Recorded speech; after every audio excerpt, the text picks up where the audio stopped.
من داخل جمعية الرعاية الاجتماعية بكرموز، وحفل الإفطار على شرف الجمعية وبحضور الأستاذ أحمد عواد نائبا عن السيد محافظ الإسكندرية.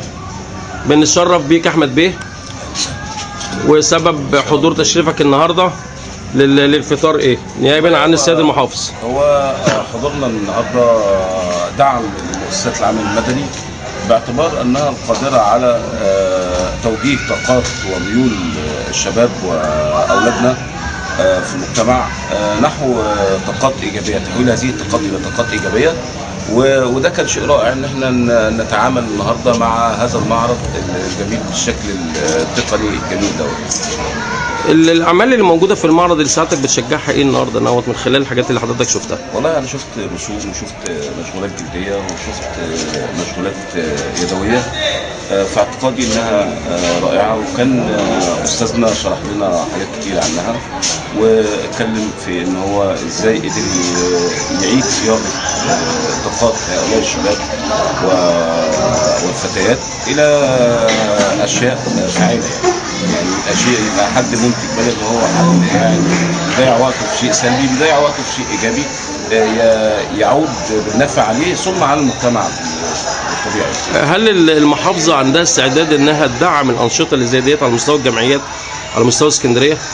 مؤكد ان الدوله عموما بترعى هذه الانشطه وبتدعمها. طب نعرف الانشطه دي اتعملت ازاي والمجهود ده هو مجهود مين يا استاذ؟ عرفنا بنفسك الاول. سليمان حاتم، انا مدير الجمعيه ومدير المشروع اللي حضرتك بنفتتح المعرض الخاص بينا.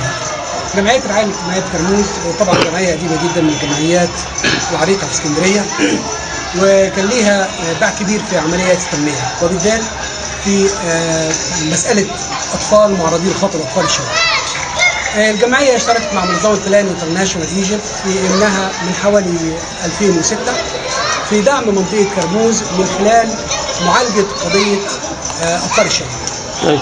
كان احد المحاور اللي بنشتغل عليها اللي هي عمليه اكساب الاطفال بعض المهارات الحرفيه اللي من الممكن انها تغير من اسلوب حياتها. وبالفعل زي ما حضرتك شايف المرض اللي احنا بنتكلم عليه دوت، كل المنتجات فيه منتجات من اطفالنا ومن اولادنا اللي اكتسبوا المهارات عندنا، كلها مشغولات يدويه، البعض منها كان خاص بريسايكلينج او اعاده تدوير، البعض منها كان خاص باشغال بامبو، البعض منها خاص بالتصوير، البعض منها خاص بالمشغولات اليدويه المختلفه. يعني سعادتك عايز تفهمنا ان كل الاعمال اللي احنا شايفينها دهيت من منتجات الاولاد الخاصين بالجمعيه بدون اي تدخل من اي حد وبدون اي مساعده الا التدريب، لكن الطفل اظهر نفسه في العمل اللي هو عمله سواء صوره او سواء منتج يدوي. في مدربين بيدربوهم؟ الحمد لله مدربين على مستوى عالي جدا. على فتره قد ايه اكتسبوا الخبره دهيت وطلعوا الانتاج اللي احنا شايفينه ده؟ فتره التدريب بتتراوح من شهرين الى 4 شهور. الدعم المادي للجمعيه منين؟ الدعم المادي الخاص بهذا المشروع من منظمه بلان انترناشونال ايجيبت، لكن الدعم المعنوي الكامل من داخل الجمعيه من خلال السيد رئيس مجلس الاداره والسيد مدير الجمعيه، كان الدعم المعنوي الكامل يعني. طب احنا كده تخطينا الحدود، يعني المفروض كنا نلتقي بالسيد رئيس مجلس الاداره الاول. عرفنا في كل مكان. عرفنا بسيادتك كمان. انا الدكتور وليد بدوي رئيس مجلس اداره الجمعيه واصلا استاذ في كليه الهندسه جامعه اسكندريه. اهلا بيك. نشاط الجمعيه اللي حضرتك متبنيه ناخد فكره عنه كده سريعا. هو الجمعيه اتاسست سنه 30 وكان لها نشاط واحد اللي هو المسنين. احنا في التسعينات بدانا نطور نشاط الجمعيه وعددنا الانشطه اللي بتقوم بها الجمعيه. عندنا في رعايه المسنين، ورعايه الاطفال بلا مأوى من اطفال الشوارع، ورعايه البنات في المعاناه في الخطر، وعندنا حضانه لاطفال الحي، وعندنا تنميه مجتمع، وعندنا انشطه اخرى كثيره بنعملها في مجال التنميه الاجتماعيه. طب الجمعيه دي بتضم كام فرد؟ ومقرها فين؟ هل مقرها في كرموز في نفس المكان اللي احنا فيه؟ احنا فيه في كرموز، وبتضم افراد اللي هم مقيمين اطفال الشوارع حوالي 30 واحد اطفال شوارع. اعمارهم بتتراوح من قد ايه؟ اعمارهم بتبقى من 8 سنين ل 18 سنه تقريبا. مدى الرعايه؟ الرعايه كامله. عندنا دار ايواء ونرعاهم من كل ناحيه، اجتماعيا صحيا ودينيا، لهم يعني توعيه اولاد بيتدربوا بيروحوا مدارس المقابل منهم ويستمر في المدرسه بتاعته، ان لم يكن فمن تدريب مهني عشان بعد ما يسيبنا يبقى له فرصه عمل ويقدر يعني يكسب عيشه ويعيش. وصلنا ان احنا نخرج قد ايه من الجمعيه على خلال الفتره اللي فاتت دي؟ لا كتير قوي الحقيقه. هل طلع قبل كده ناس اتخرجت من الجمعيه وصلت سن 18 سنه؟ كتير. طب انا بقالنا مده احنا بنمارس العمل ده من 20 سنه. طب كان دورها ايه الناس اللي خرجت دي راحت فين؟ كل واحد احنا اوجدنا للبعض فرص عمل مجال التدريب اللي هم اتدربوا فيه، والاخر يعني يعني هو دور ولا احنا بنرعاهم يعني رعايه. هل طبقا للقانون زي ما احنا عارفين ان العيل او الطفل اللي هو بيأوى او مأوي او مأوى بمعنى اصح في داخل الجمعيه بيوصل لسن 18 سنه، الجمعيه بعد كده بتتخلى عنه ايوه وبتطلقه للشارع ولا بتعينه؟ لا احنا بنساعده على انه يلاقي عمل وانه يعيش الحياه ما بعد تركه للجمعيه. طب ده بالنسبه للولاد. ونتابع الاولاد ونحاول نحل لهم مشاكل. طب ده بالنسبه للولاد، بالنسبه للبنات؟ بالنسبه للبنات يعني هو ده نشاط نسبيا حديث عندنا. البنت بتطلع في سن 18 بس احنا غالبا قبل هذه السن بنجد لها يا فرصه عمل يا اما عريس. كتير منهم يعني اتجوزوا اثناء وجودهم في احنا ساعدناهم وكانت الجمعيه ولي امر لهم لانه بلا عائد واتجوزوا وعاشوا الحياه. طيب بعد سن 18 سنه والبنت لا اتجوزت ولا لقت مكان تشتغل فيه، ايه مصيرها؟ لا ده مش دورنا الحقيقه، مصيرها يعني وصلناها لبر الامان، فهي المفروض تنطلق وتعيش. سعادتك كرئيس مجلس اداره للجمعيه ولاطفال بلا مأوى، البنت اللي هي بتوصل لسن 18 سنه ما بيكونش ليها عائل ولا بيكون ليها مصدر رزق ولا بيكون ليها اتعلمت ولا اتجوزت، سعادتك بتطلقها ولا الحكومه بتتولاها بعد كده؟ هي تنتقل، بس هي تنتقل ولايه قانونيه من الجمعيه الى وزاره التضامن الاجتماعي. ايوه ما احنا بيهمنا ان نفهم. وزاره التضامن ما تعملهمش حاجه. اول لا عندنا بيتحتم علينا ان احنا في سن 18 ننتهي علاقتنا بالبنت، علاقه الايواء يعني. لكن احنا بنرعاها طبعا طبيعي يعني لانها عاشت هنا وفي علاقه بيننا وبينها، فبنحاول ان احنا نطمئن عليها ونساعدها في اي. طب يا دكتور معلش يعني احنا قوينا الطفل ده هو لسه صغير. أيوة. لغايه ما بيوصل للسن الحرج اللي هو السن النهارده اللي هو كله مشاكل، سن 18 سنه سواء للبنت او للولد، ايه اللي بيتم مع البنات اللي هي بتتم بعد 18 سنه؟ احنا بنعد البنات انها تقدر تقف على رجليها بعد سن 18. هل سعادتك بتسلمهم لجهه مسؤوله الشؤون الاجتماعيه او محافظه ولا بتفضل موجوده عندك برضه؟ لا ما موجوده عندي ولا بنسلمهم، يعني هو قبل ما تترك الجمعيه بنحاول ان احنا نجيب لها يعني مجال تقدر تعيش فيه امنه يعني. طب اتفضل نتفرج على المنتجات اللي حضرتك عملتها. استاذ طاهر السعيد اسمح لي ارد على السؤال ده. اتفضل. اكمل كلام الدكتور وجيه. اتفضل. هو احنا بصدد ان احنا بنعمل مشروع ان شاء الله. عرفنا على حضرتك الاول. علي محمد علي مدير الجامعه. اهلا بيك.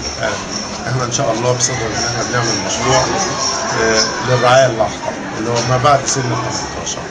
اولا احنا كل الاطفال اللي موجوده عندنا كلهم ليهم دفاتر توفير. بعد ما بيخلص من عندنا بياخد دفتر توفيره بيفتح مشروع بيكون احنا علمناه كتير جدا من التدريبات زي ما حضرتك شايف كده ان هو يقدر يرفع من المستوى الاقتصادي بتاعه ويبدا بيفتح مشروع. علشان ما نتخطاش بس الاحداث اللي حضرتك بتتكلم عليها، دفتر التوفير بتوفره له منين؟ هل سعادتك بتديله فلوس ولا بيجيبوا له فلوس من الجمعيات ولا منين بتوفروا له فلوس ودفتر التوفير؟ احنا بنوفر له من الجمعيه ومن المتبرعين. اللي بيتعاملوا مع الجمعيه واللي عارفين انشطه الجمعيه. فبيطلع الطفل في النهايه ان هو معاه مبلغ محترم في قلب دفتر توفيره بيبدا يعمل بيه مشروع لنفسه. بعد ما يتخطى سن ال 18، لكن وهو في مراحل التعليم بعد سن ال 18 لا بيفضل موجود عندنا طالما انه في مراحل التعليم. والحمد لله كل الاولاد اللي عندنا او البنات كلهم جميعهم في مراحل التعليم. يعني حتى ان شاء الله بعد سن ال 18 سنه طالما ان هم ما زالوا في التعليم وده القانون. ايوه طالما في التعليم طالما في التعليم احنا مستمرين معاه. لكن لو بطل تعليم فخلاص احنا بنكون اهلناه ان هو بسوق العمل. هل بتأهله لمهنة معينة مثلا ان هو بيلتجئ ليها بعد كده هو؟ للمهنه اللي هو عاوزها، للمهنه اللي هو رغب فيها، زي ما حضرتك شايف حاجات متنوعه كتير. كنا نتمنى يكون في بعض الاطفال المشاركين اللي هم عاملين الاعمال دي تكون موجوده معانا النهارده. موجودين يا ريت حضرتك تحاول تجيب لنا. موجودين. يا ريت بمناسبه وجود الاستاذ طاهر سعيد، عرفنا وعرف الجمهور بشخصيتك يا استاذ طاهر. أنا الكاتب طاهر سعيد في البداية، كاتب الشعر، وأنا هنا بصفتي كمستشار إعلامي للمشروع. يمكن الهدف من المشروع محاولة لنقل الطفل مرحلة متميزة من حياته، بمعنى إن إحنا بنحاول عن طريق الفن والإبداع والكورة نغير في سلوك الطفل. يمكن ده هدف المشروع. ايه اخر الاعمال واخر الانجازات اللي حضرتك حضرتها وعملتها في الجمعيه؟ ويمكن اخر حاجه عملناها اللي يمكن المعرض اللي حضرتك هتشوفه وهتصوره دلوقتي، احنا جمعنا مجموعه حاجات من اطفال حاجات متفرقه في الرسم او في الرسم على الازاز او في التصوير. تمام. احنا وبرده كان في عندنا جزء من المشروع خاص بدوري الاطفال كره القدم.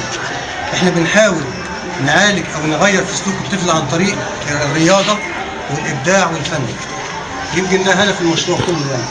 الحمد لله في نتائج كويسه. وعلى فكره بس تضمنا لكلام الاستاذ علي، في بعض الفتيات في الجمعيه على فكره ده موجود على الفيديوهات، في حالات جواز تمت يعني الجمعيه قامت باكتر من حاجه يعني. يا ريت بس نتعرف عليه عشان ننشر للمشاهد ان شاء الله، والناس تبقى عارفه ايه اللي بيتم في الجمعيات الخيريه وخاصه كرموز. تمام. طيب نتفضل مع نائب السيد المحافظ نشوف بقيه المعرض.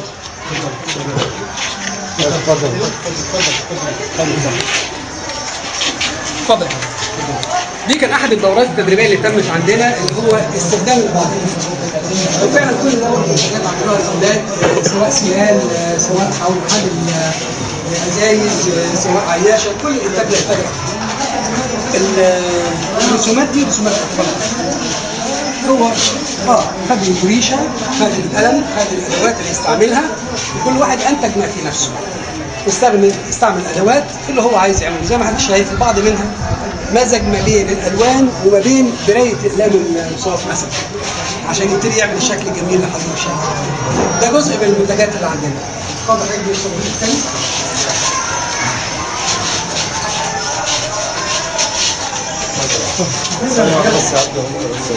اتفضل. الجزء الثاني ده كله بيتكلم عن الريسايكلينج او اعاده التدوير الحاجات المنزليه. يعني ده بتاع السيديهات، العلبه بتاعت السيديهات خدوها وغلفوها عملوها كانها حامل للتصوير بالظبط كده. دي العلب العاديه بتاعت الفن خدوها وابتدوا يعملوا منها اشكال منزليه. الجزء ده عباره عن حامل اقلام عملوه برضه كل الاجزاء اللي موجوده عندنا بالظبط. كل الاجزاء اللي موجوده عندنا زي ما حضرتك شايف عمليه ريسايكلينج. الاطفال كلهم هم اللي عاملينها بايديها. ده الجزء الثاني. اتفضل يا فندم.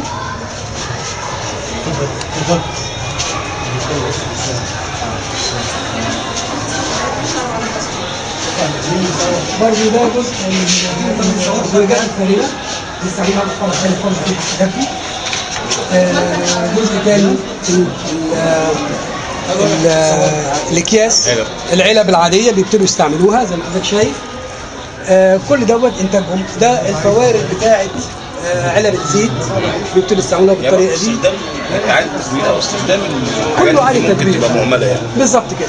السيديهات مثلا المهمله ابتدوا يعملوها بالاشكال الجميله اللي حضرتك شايفها دي وهكذا. اتفضل. يعني ده المعرض ده معرض صديق للبيئه. جزء منه كبير صديق للبيئه. بيحافظ على البيئه بدل ما يرمي فيها مخلفات تلوث البيئه ويستخدمها بشكل كويس. في منتجات هم عاملينها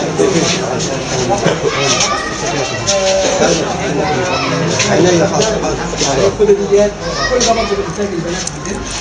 وبرضه هم حضرتك ماشي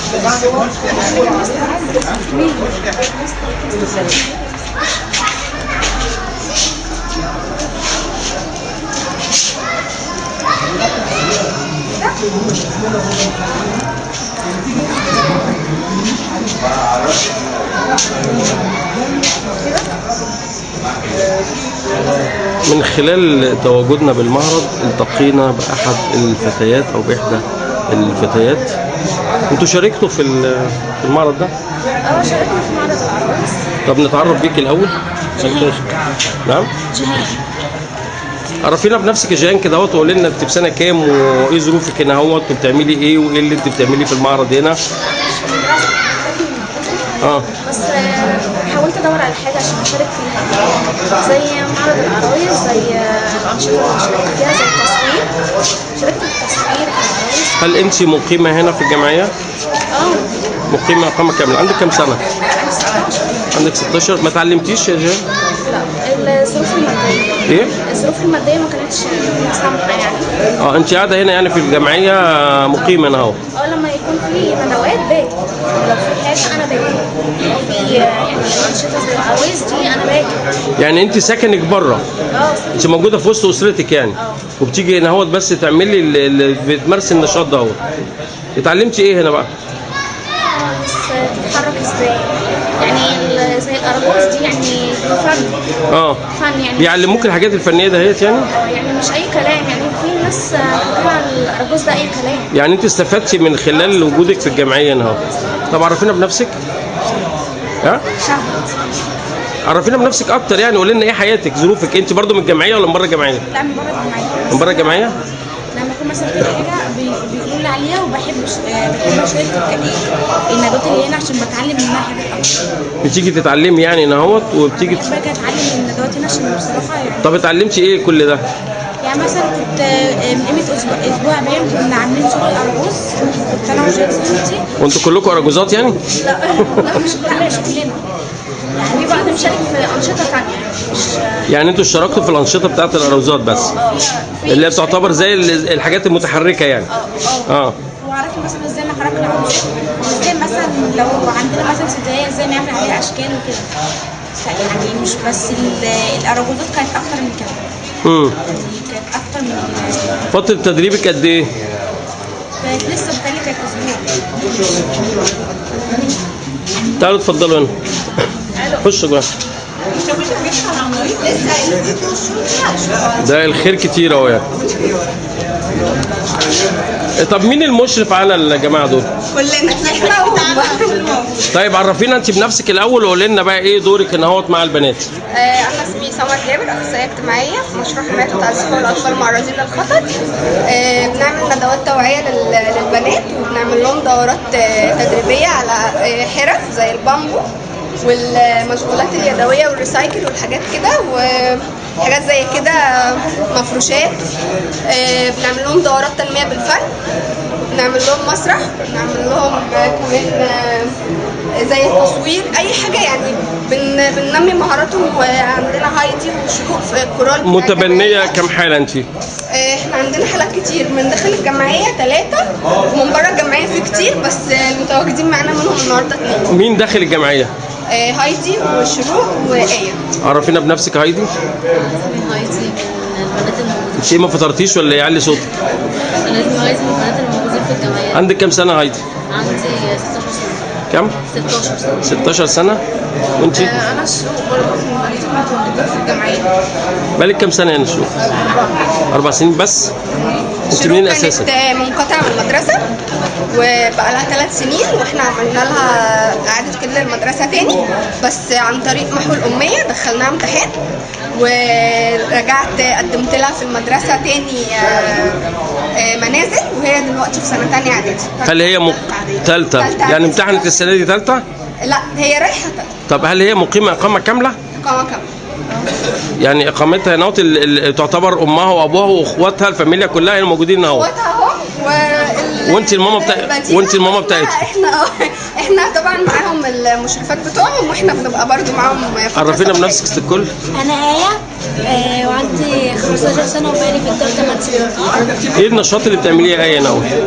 دلوقتي؟ ايه اللي انت اتعلمتيه في خلال الفتره اللي فاتت دي؟ اللي انا اعمل مشغولات بايدي زي الاكسسوارات وزي المفارش، وكانوا بيعملوا لنا نادي اسمه نادي افلاطون، يعني اتعلمت منهم حاجات كتير. يعني هل الميس تعتبر اختكم ومامتكم يعني، ولو ان احنا مش عايزين نكبرها؟ هي ها؟ وهي وكل فرقه الدعم اصلا وحده الدعم كلها ايد واحده، كل اي دوراتنا على طول مع بعض وفي اي حاجه احنا بنبقى الاولويه. اجتماعيه برضه كنا مع بعض على طول في اي دوره بنطلع، اي دوره تدريبيه في اي حاجه بتبقى زي لينا. ايه الانشطه اللي انتم متميزين بيها؟ بتبقى مثلا المسرح هايدي البغبغان رسمتك صح؟ البغبغان رسمة هايدي فنانه يعني؟ وهي السولو بتاع الكورال بتاع الجمعية هايدي. فريق كورال الجمعيه. في ايه تاني يا استاذه؟ هم اشتغلوا معانا في حاجات كتير بصراحه، وكان كمان في ندوات التوعيه بقى المختلفه ومواضيع مختلفه عن العنف، عن المشاكل المجتمعيه، النزول الشارع. حضرت معانا. طب ايه الحاجات الحلوه اللي انت حافظاها ممكن نختم بيها حديثنا تغنيها لنا؟ يلا. اي حاجه حافظاها. اغاني ايه؟ مفيش حاجه ممكن حضرتك تساعدها. لا انا مش عارف ايه اللي حافظاه. هي حافظه كله، حافظه قديم وحافظه. معالي احمد بيه، بعض الفتيات، خش عرفينا بعض الفتيات من اعضاء الجمعيه، بنحب حضرتك تشوف حوار معاهم ايه اللي استفادوه هم من الجمعيه نهوت، وايه اللي ممكن المحافظه ممكن تساعدهم بيه تاني. عندنا هايدي وشروق وآية مديرة قامة كاملة عندنا في الدار، ومن الفتيات اللي بيشتركوا معانا في الأنشطة في المشروع بتاعنا. وهم هايدي في أولى ثانوي، شروق رايحة تالتة إعدادي، وآية رايحة سنة أولى بس نبذة كده عنهم. ايه طلباتكم يا بنات من محافظ اسكندريه توجهوه للسيد النائب النهارده اللي بيفتتح المعرض؟ تحبوا توجهوا لمحافظ اسكندريه ايه ينقلوا سياده النائب للمحافظ؟ اتفضل. انا عايز اقول لك انا مش نائب المحافظ، انا نيابه. لا نيابه عن المحافظ. ايوه. لا نيابه عن المحافظ، ما انا عارفين ان حضرتك نائب. حضرتك بعدك بتمثله يعني. انا امثل المحافظ في هذا الافتتاح. بالظبط كده. ما احنا ما بنقولش النائب، لان النائب معروف، احنا بنقول نيابه عن المحافظ. وبالتالي سيادتك هتنقل برضه الطلبات بتاعت البنات والجمعيه للسياده المحافظ، صح كده؟ ايه طلباتكم يا بنات اللي انتم محتاجينه ان انتم تنقلوه للسيد المحافظ، محافظ اسكندريه ينقلوا السياد نيابه عن المحافظ؟ ممكن انا اساعدهم؟ اتفضلي. احنا بس كفريق شغال مع الاطفال معرضين للخطر وفي ظروف صعبه. احنا بنناشد عموما يعني الجهات المعنيه عامه بالاطفال فيما بعد سن ال 18 سنه. هل دول يعني دول هيبقى مصيرهم؟ ده اللي احنا بنطالب بيه برضه. انا عايز اسال سؤال، يعني هي الفتيات دول ما بيتقاضوش معاش من التضامن الاجتماعي؟ لا، واحنا جمعيتنا قايمه على التبرعات. علاقتهم بالتضامن الاجتماعي يعني علاقتهم بالوزاره ايه؟ هو المفترض ان حضرتك لو بتقدم لهم او هم بيقدموا في الوزاره يقولوا ان احنا سواء ايتام او غير قادرين على الحياه او ظروفهم يعني في التضامن الاجتماعي، التضامن الاجتماعي على طول مباشره معاش. لازم يحصل ده. معاش والله انا مش عارفه، بس هو طب ما احنا عايزين حد يتولى. احنا بنتكلم خالص طبعا ما حدش يقدم الموضوع ده. هو بيتكلم في معاش للتضامن ليهم يعني والدتك موجوده؟ والدتك متوفيه. انت وضعك الاسري، وضعك العائلي تمام. انت ما قدمتيش التضامن، انا وضعي 1 2 3 وانا عندي الجمعيه قايمه على الصحه. تمام. انا معاهم هنا ما طلبتش لحد دلوقتي وانا كده المفروض مكفلين كل حاجه. تمام. بس احنا فلسه ما احتاجتش حاجه. ايوه ما هو عشان فعلا بعد سن 18 سنه. ما بعد 18 سنه المفروض ان في وزاره اسمها تضامن اجتماعي، هي دورها تعمل لي انا اعانه انا كشخص اذا لم اكن قادرا على توفير يعني انا كراجل هو مش بنت، انا كراجل لو عندي 40 45 سنه وانا غير قادر على الكسب بتوجه لوزاره التضامن الاجتماعي بقول لها والله انا غير قادر على الكسب، فبتوجهني تقول انت غير قادر على الكسب عشان عيان. عيان، فبتبعت لي تعمل لي كشف طبي مثلا. كل اللي احنا بنطلبه يا احمد بيه، سيادتك حضرت النهارده نيابه عن السيد محمد عبد الظاهر، مهندس محمد عبد الظاهر محافظ اسكندريه، في افتتاح المعرض ده. نتمنى ان حضرتك برضه تنقل نفس الفكره اللي البنات طالبينها واللي المجتمع السكندري والجمعيات عامه طالباها، ان احنا نشوف حل للبنات اللي هي بتوصل سن 18 سنه لازم ما تترماش في الشارع، لان كده احنا بنعرضهم للخطر، احنا كده بنفتح مجال للخطر اكتر. يبقى المفروض الشؤون الاجتماعيه تتولى موضوع زي دهوت، مش لمجرد ان العيل بيوصل 18 سنه ابدا انا ارميه في الشارع. البنت في سن خطر اخطر من الولد في سن خطر وبيبقى خطر على المجتمع. بتمنى ان حضرتك تتواصل مع الجمعيه وتتواصل مع الموضوع ده بامر الله. بنشكر حضراتكم ونقول لكم كل سنه وانتم طيبين. شكرا.